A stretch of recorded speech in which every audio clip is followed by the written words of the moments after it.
All right, Daniel here. Now that we've set everything up, we should be ready to go. And in this video, we'll revisit the basic Scala features to make sure that we're on the same page before we dive into more advanced stuff. Now, everything that I'm going to talk about in this video was explained in depth and practiced in the beginner's course. So if you've done that, that's awesome. If you're going through this advanced course without taking the beginner's course first, make sure you got a good understanding of what I'm going to talk about in this video, because although I may occasionally refer back to some of the basic Scala features, we're otherwise going to assume them as already known. So without further ado, let's get going. So let's get to our IDE that we've already set up, and we're going to start this chapter, the Advanced Scala, by creating a package here under the lectures package that we created earlier. So I'm going to go to lectures, right click new, and I'm going to create a package. I'm going to call this part 1 Advanced Scala. Okay, and as you saw, the IDE created a new package called lectures.part1as from Advanced Scala. And here I'm going to create a new Scala application. We're going to create different Scala applications for each lecture. So I'm going to create a new Scala class here. I'm going to call this recap. And I'm going to make this a Scala object because I want to make it an application. And at the end, I'm going to say extends app, because this will make our code runnable. If I right click now, I'm going to be able to click here on run recap. All right, so here is where we will write the code for this lecture. I'm going to switch to presentation mode and start writing code. Cool, now this is an advanced course, but let's go first through some of the basics just to make sure that we already know what's happening before we dive into the nitty-gritty. Okay, so let's go through the absolute basics. We talked about in the beginner's course, and you should already know about this.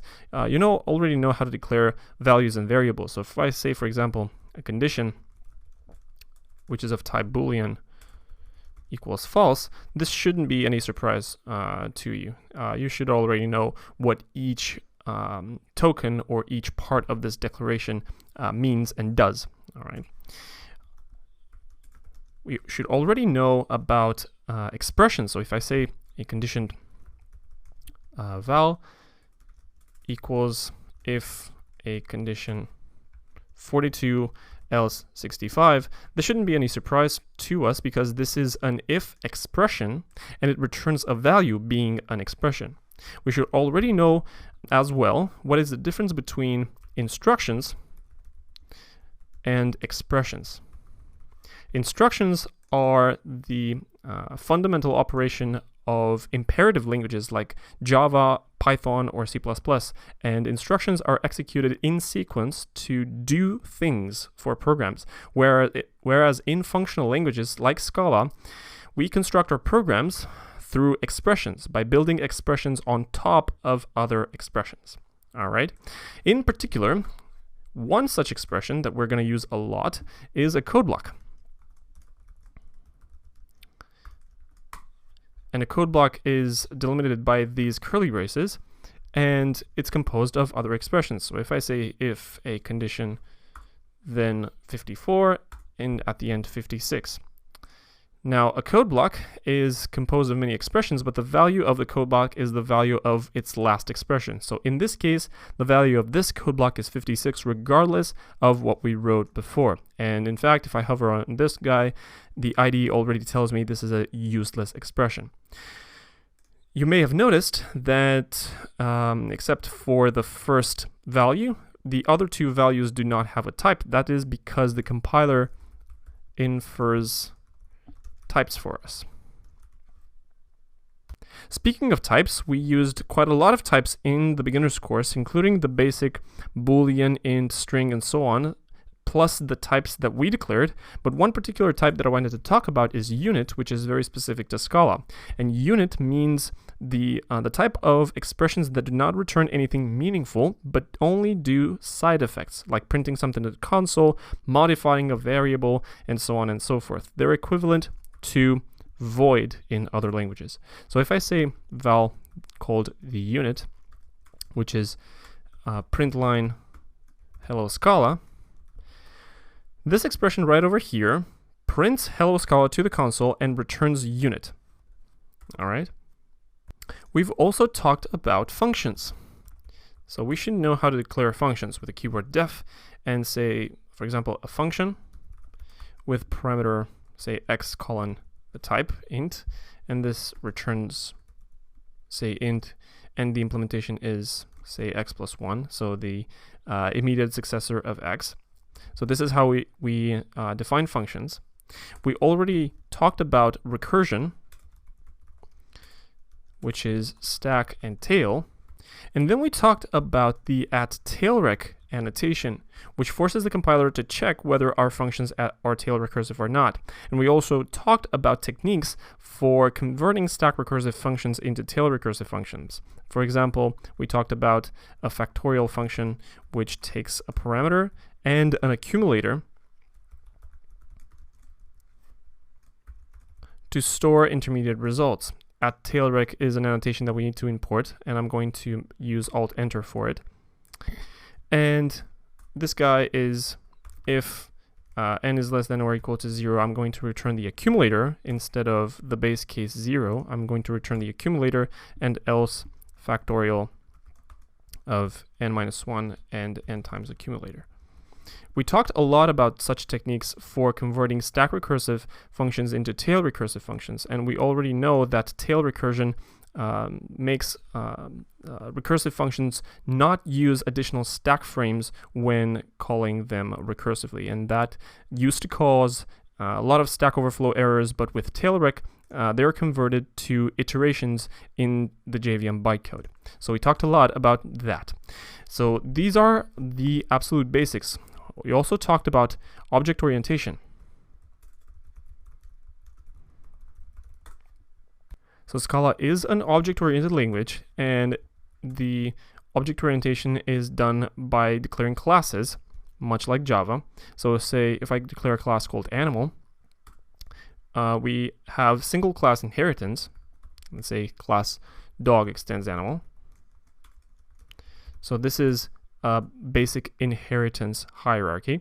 And we also talked about subtyping polymorphism. So if I say, for example, val called a dog, which is declared as a type animal, but in fact I instantiated with a new dog, this is object-oriented polymorphism by subtyping.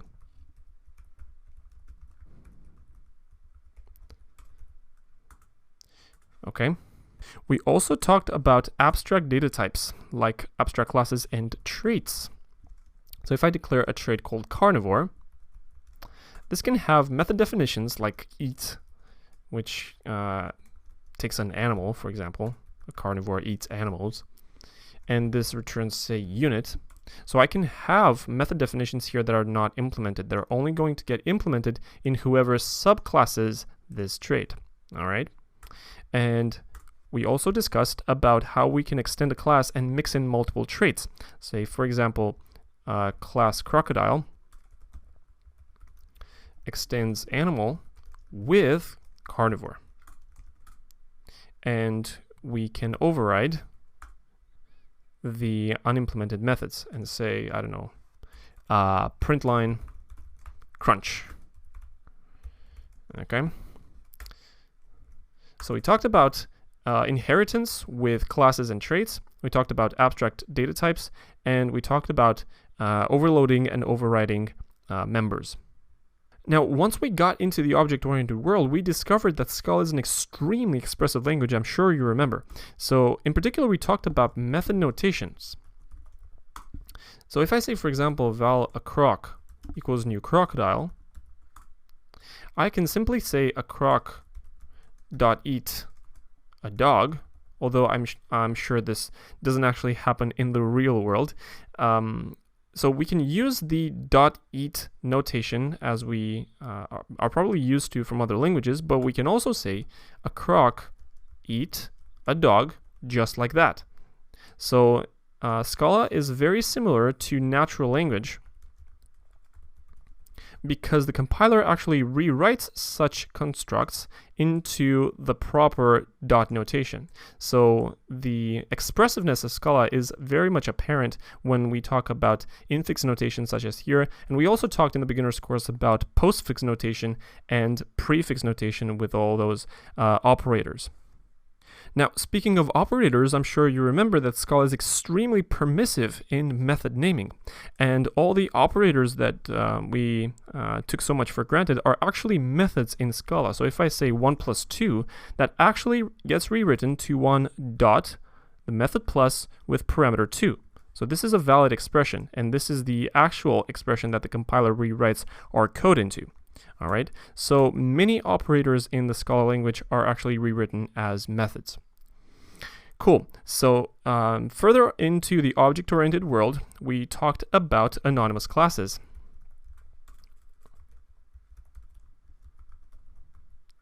Where we could instantiate classes on the spot with implementations just for that use case.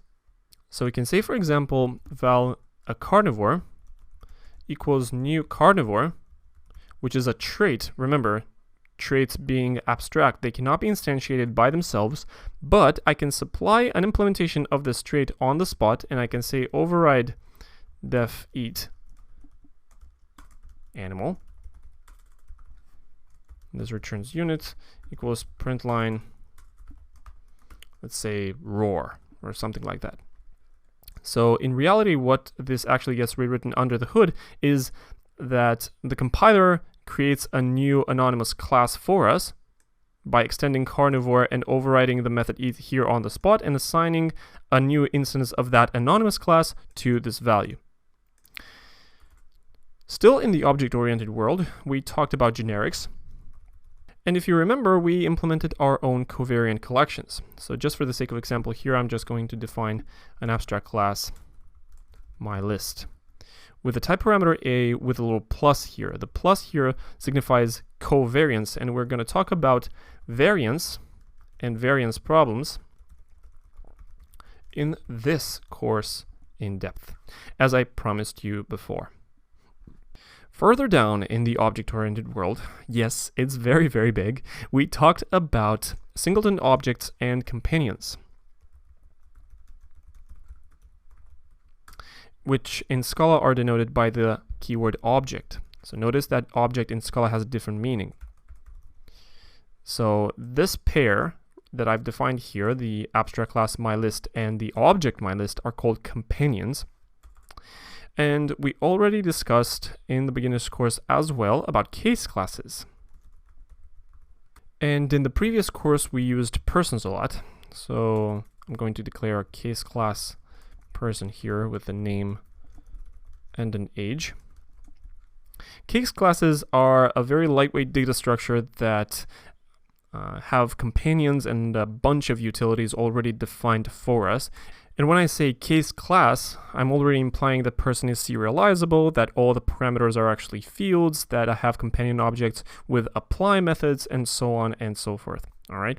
So we talked about case classes a lot in the course, and we also talked about exceptions. And try, catch, finally. Expressions. So if I say, for example, val throws exception equals throw new runtime exception.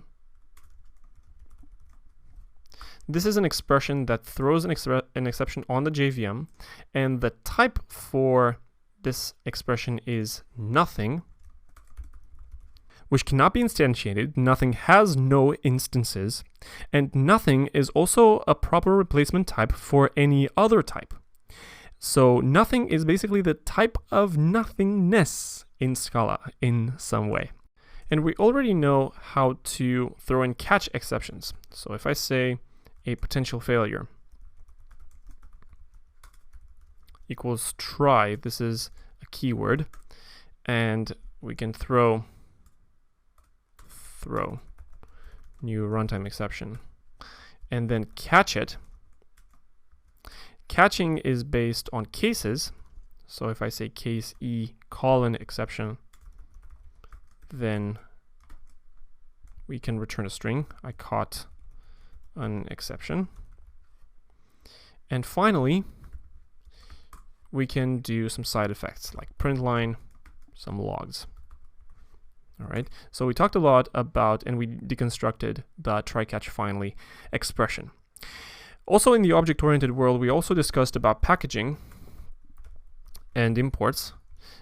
But in this course, we won't care too much about the fancy packaging things. We got into great detail about packaging in the beginner's course, where we talked about packaging in different scopes, about naming aliases, about package objects, and all that kind of good stuff. All right. In this course, we are only going to import some basic packages that the IDE is already doing out of the box for us. So we won't care too much about the fanciness of packaging here.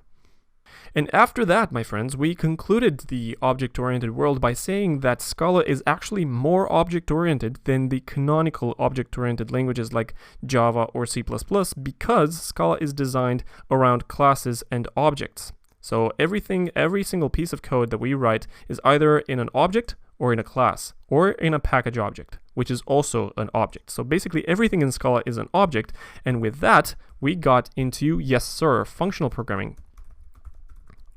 And we started the functional programming section with a little bit of bias from the object-oriented world by discussing what a function actually is.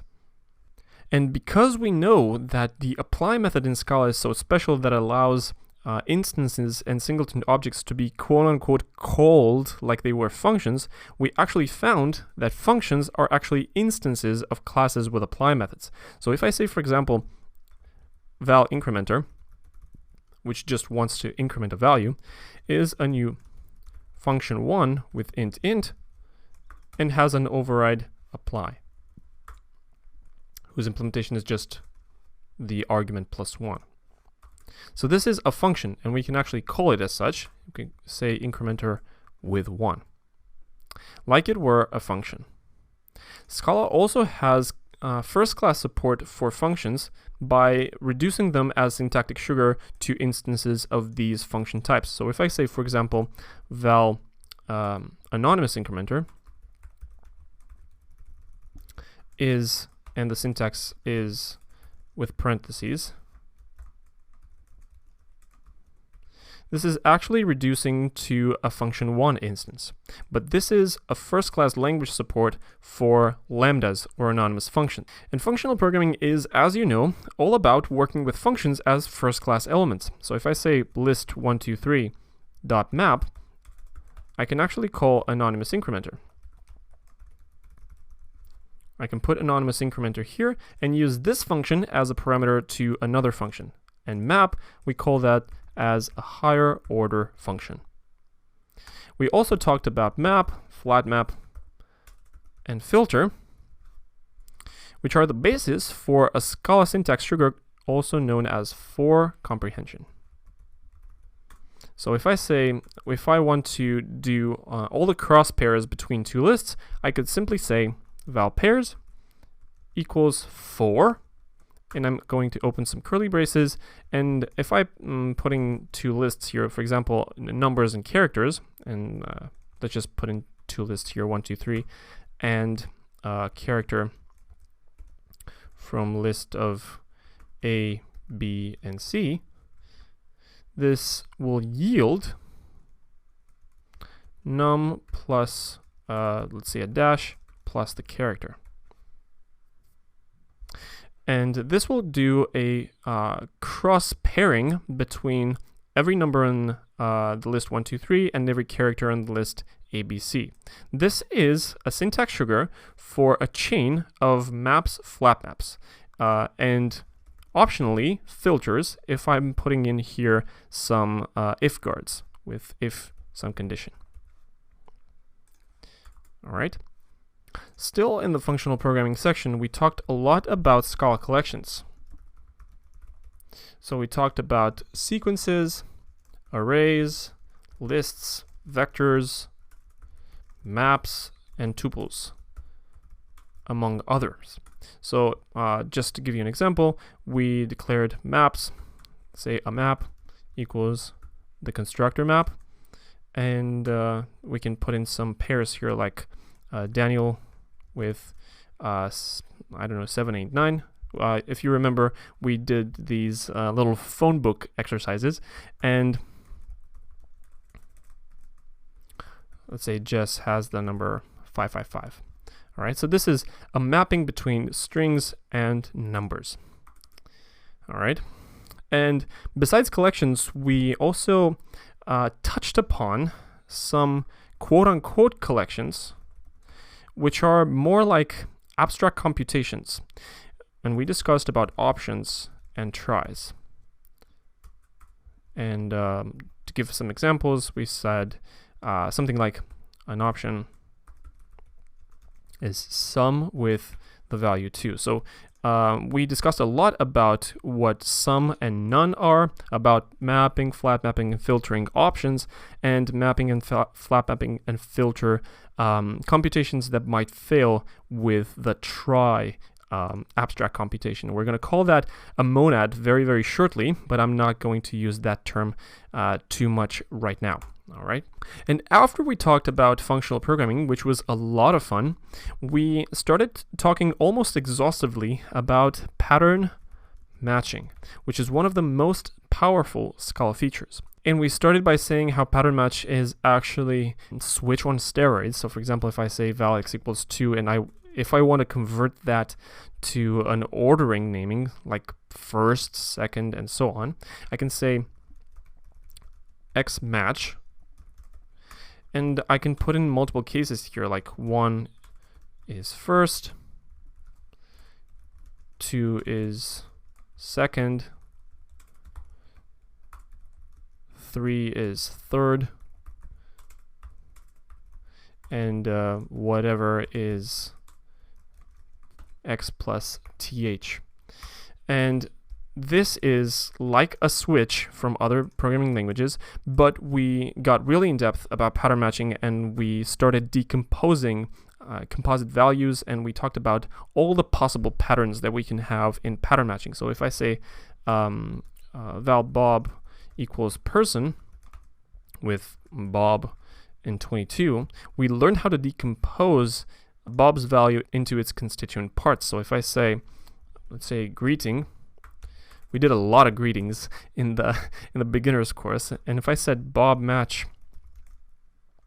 case person with a name and something that we don't really care about, we could then use the constituent part that we decomposed here in pattern matching into the resulting expression. We also talked about S-interpolated strings, by the way, and more interpolated strings like raw and F-interpolated strings.